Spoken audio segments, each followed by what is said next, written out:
Now, how being close to a killer most likely saved her life.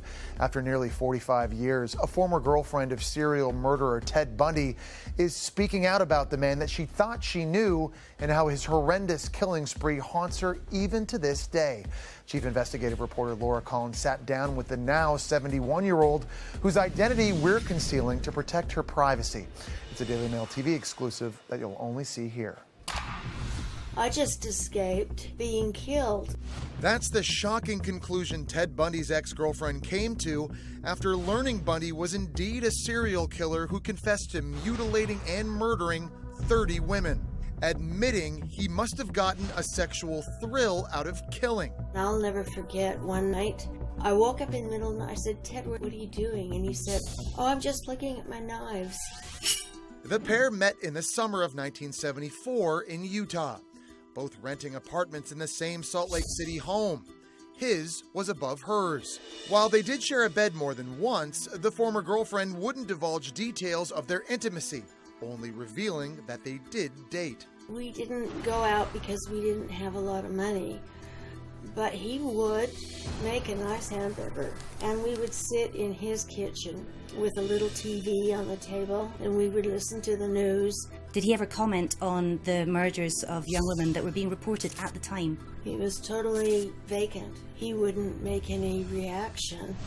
Bundy, who once told his ex that there was no difference between right and wrong, was a handsome law student who moved easily from meritorious to murderer.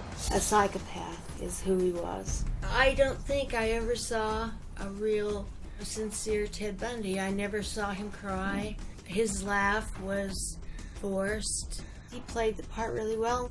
A memory from Halloween 1974 is particularly haunting and shows the two sides of Ted Bundy. There was a girl who disappeared on Halloween. He came to my apartment when I was asleep.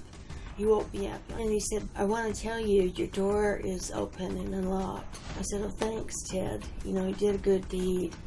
And he also killed someone that night.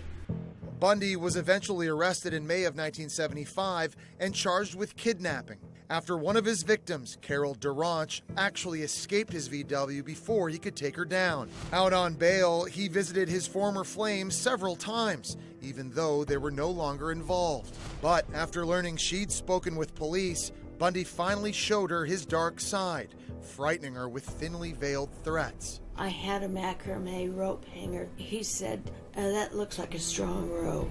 Were you afraid in that moment? They were terrifying comments. That was the last time the two ever saw one another. Convicted and sentenced for the Durant kidnapping, Bundy was then transferred to Colorado on suspicion of murder charges. While there, he escaped twice, the second time to Florida, going on another killing spree before he was finally caught in 1978. Bundy was sentenced to death and executed in Florida's electric chair on January 24th, 1989.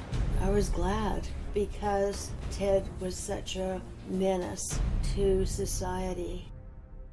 While Bundy's former girlfriend says she can't really be sure what, if anything, she meant to him, she realizes she will never really be able to put Ted Bundy firmly in her past.